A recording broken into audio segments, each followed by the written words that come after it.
Hello दोस्तों, आपके अपने चैनल नव क्लासेज में आपका स्वागत है। तो दोस्तों, आज हम आर्मी में आने वाले जो एग्ज़ाम का जो पैटर्न होता है उस पैटर्न के बेस पर एक टेस्ट करेंगे। तो दोस्तों, आज हम सिर्फ जीके के बारे में पढ़ेंगे। मैथ के लिए मैं अलग से वीडियो डालूँगा। तो दोस्तों, अगर आप गवर्नमेंट जॉब की तैयारी कर रहे हैं तो आप हमारे चैनल को सब्सक्राइब कर लीजिए।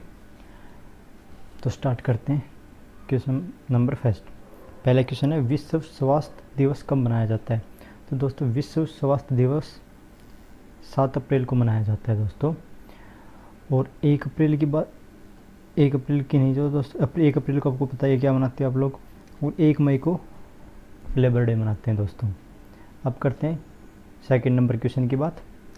असहयोग आंदोलन किस वर्ष में गांधी जी द्वारा शुरू किया गया? तो दोस्तों, असहयोग आंदोलन की बात करें तो ये शुरू किया गया था महात्मा गांधी जी द्वारा 1920 में, बी आंसर।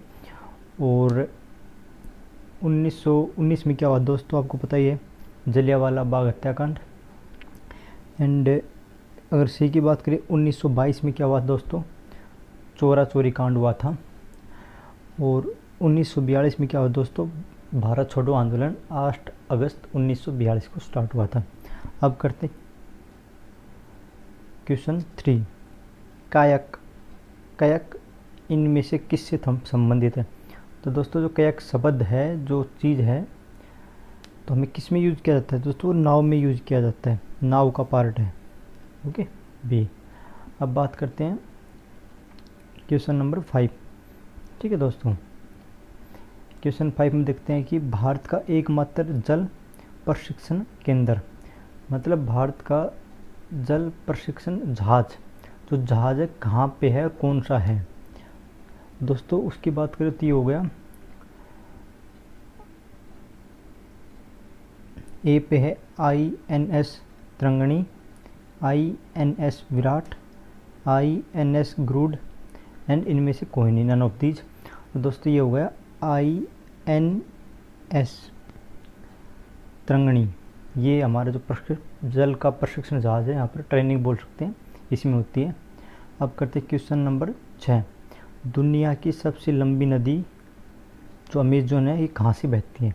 तो दोस्तों, जो अमेजन नदी है दोस्तों, वो बहती है दक्षिणी अमेरिका से, और ये दुनिया की सबसे लंबी नदी है। ठीक है, अब बात करते हैं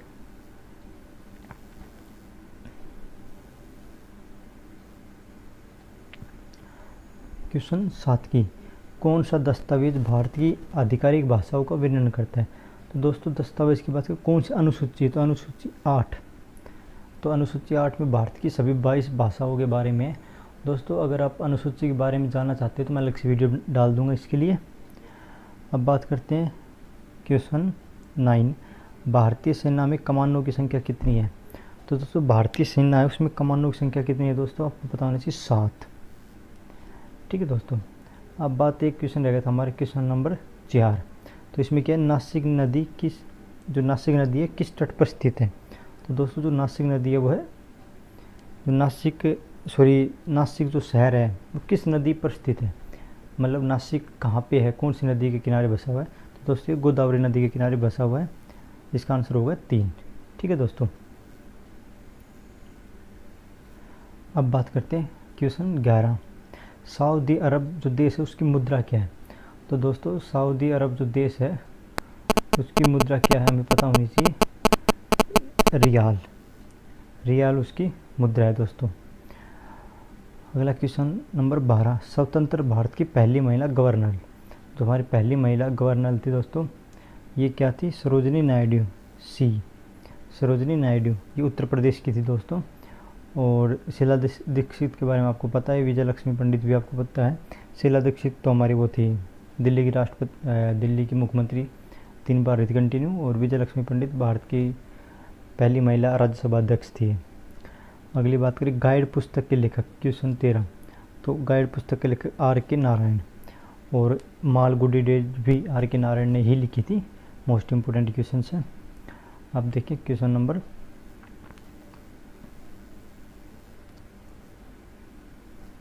14, सशस्त्र बल में सर्वोच्च कमांडर है, मतलब जो सेना में सबसे बड़ा पद किसका होता है दोस्तों?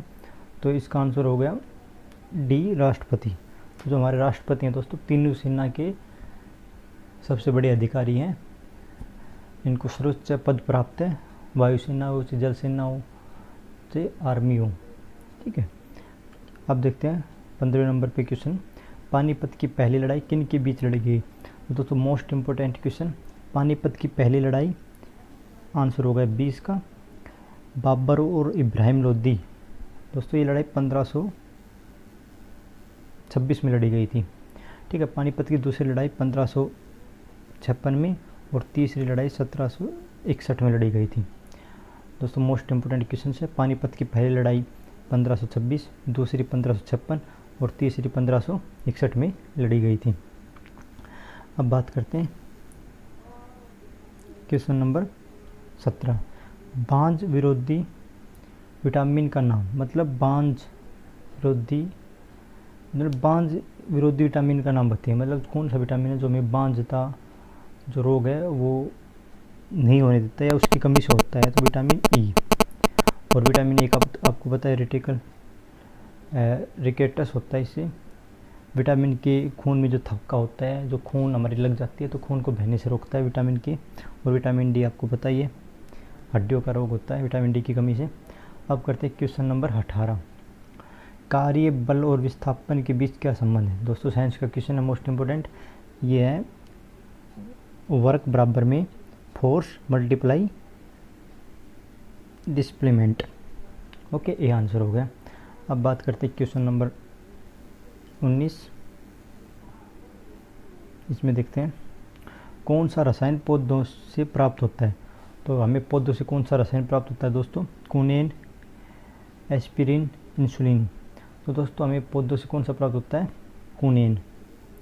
ओके, अब क्वेश्चन 20, सिस्मोग्राफ से क्या मापा जाता है। तो सिस्मोग्राफ से दोस्तों हम क्या मापते हैं, तो सिस्मोग्राफ से हम भूकंप की तीव्रता को मापते हैं। आंसर 3, इसका जो उत्तर होगा ऑप्शन 3 हो गया। अब बात करते हैं कौन सी गैस सोडा को तैयार करने में इस्तेमाल की जाती है। दोस्तों अगर गैस की बात करें तो कौन सी गैस सोडा बनाने के लिए प्रयोग की जाती है दोस्तों, तो सल्फर जो गैस होती है वो सोडा बनाने के लिए काम की जाती है। अब बात करते हैं क्वेश्चन नंबर 22, इनमें से कौन सी एक अदिश राशि है। दोस्तों अगर अदिश राशि की बात करें तो इसका हो गति एक अदिश राशि है। क्वेश्चन 22 का आंसर ए है। ठीक है, क्वेश्चन नंबर 23 देखते हैं, हीमोग्लोबिन का प्रमुख घटक क्या है। तो हीमोग्लोबिन हमें पता है लोहा से प्राप्त होता है, मतलब आयरन से हीमोग्लोबिन। ठीक है, हरी पत्तियाँ। अब क्वेश्चन नंबर 27 भी देख लेते हैं दोस्तों। क्वेश्चन 27 में लिखा है कि विद्युत प्रवाह किससे मापा जाता है, मतलब इलेक्ट्रिक करंट। तो विद्युत प्रवाह में किससे मापा जाता है। तो दोस्तों विद्युत प्रवाह वोल्ट मीटर, एमीटर, एनीमोमीटर, इनमें से हमें बताना है। तो इसमें होगा एमीटर से हम ये माप सकते हैं। प्राथमिक रंग, अगर प्राथमिक रंग की बात करें तो ये हो गया लाल, नीला, हरा। मोस्ट इम्पोर्टेंट क्वेश्चन, जो प्राथमिक रंग प्राइमरी कलर होते हैं लाल, नीला, हरा। इसको हम याद कैसे करेंगे,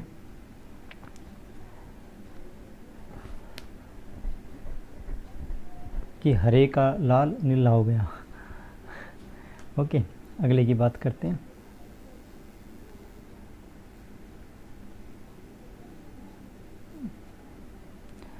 एक जीव की संरचनात्मक और कार्यात्मक को क्या कहते हैं, मतलब एक जीव की संरचनात्मक, उसकी बनावट और कार्यात्मक, मतलब कार्य करने की कार्य को हम क्या कहते हैं, कोशिका कहते हैं, सेल कहते हैं। ये तो वेरी इजी क्वेश्चन है। आर्मी में दोस्तों इस टाइप के ही क्वेश्चन आते हैं, इसका तो फिजिकली टफ होता है थोड़ा। अब क्वेश्चन करते हैं 25, मानव शरीर में रक्त किससे शुद्ध होता है। ये मैंने करवाया था एक वीडियो में, ये होता है किडनी से। ठीक है, किडनी से मानव रक्त शुद्ध होता है। अब करते हैं क्वेश्चन नंबर 29, यहीं से कर लेते हैं। निम्न में से कौन सा अंग कोशिका का विद्युत घर कहलाता है, माइक्रोकांड्रिया। ये हमें पता ही है, माइक्रोकांड्रिया विद्युत धार, मतलब विद्युत घर, मतलब पावर हाउस बोल सकते हैं हम इसको। अब क्वेश्चन करते हैं 30, निम्न में से कौन मानव शरीर में समन्वय गतिविधियों को नियंत्रित करता है, मतलब सभी जो गतिविधियाँ उनको कौन नियंत्रित करता है दोस्तों, हार्मोन्स जो हमारे होते हैं वो नियंत्रित करते हैं। अब नेक्स्ट क्वेश्चन की बात करें तो किन गैसों की उपस्थिति के कारण अम्ल वर्षा होती है। तो अम्ल वर्षा की बात करें दोस्तों, तो अम्ल वर्षा किसके कारण होती है? NO2 और SO2। Most important question. Taj Mahal इसका उदाहरण है, क्योंकि जब अम्ल वर्षा होती है तो पीलापन हो जाता है। तो अम्ल वर्षा NO2 और SO2 जो हमारी गैस है इनसे होती है।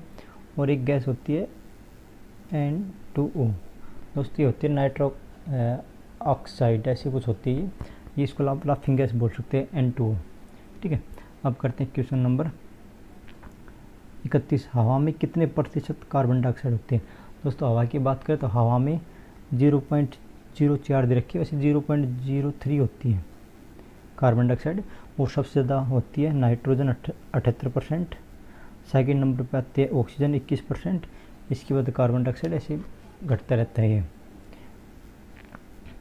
अब बात करें दोस्तों अगले क्वेश्चंस की। दोस्तों मैथ के भी इसमें जो क्वेश्चन दे रखे हैं मैं अलग से वीडियो बनाऊंगा इनके लिए। ठीक है, अब अगले क्वेश्चन की बात करते हैं। मनुष्य में गुणसूत्रों की संख्या कितनी होती है? दोस्तों हमें पता है गुणसूत्रों की संख्या 46 होती है। अगर जोड़ों की बात करें तो 23। ओके, अगला क्वेश्चन। मनुष्य में मांसपेशियों की संख्या, जो हमारी मांसपेशी हैं इनकी संख्या होती है 639। ओके, अगला क्वेश्चन देखते हैं। किडनी की मौलिक इकाई क्या कहलाती है? जो हमारी किडनी होती है हमारे शरीर में, उसकी मौलिक इकाई क्या है दोस्तों? नेफ्रॉन। नेफ्रॉन किडनी की मौलिक इकाई है। अब करते हैं, ये मैथ का क्वेश्चन होगा 37। ये 38 मैथ का क्वेश्चन है दोस्तों। मैथ के लिए मैं अलग से वीडियो डालूंगा इन्हीं क्वेश्चंस की। तो अगला देखते हैं। अगला है कि कौन सा जीवाणु दूध को दही में परिवर्तित करता है?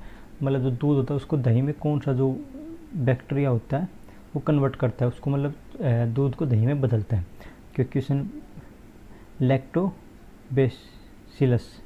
लैक्टोबैसिलस इसका आंसर हो गया 35 का, जो दूध को दही में परिवर्तित करता है।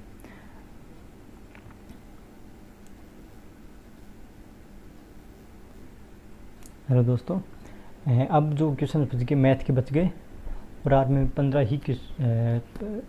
क्वेश्चन मैथ के आते हैं और 35 जीके के क्वेश्चन आते हैं। जीके हो गए, साइंस हो गई।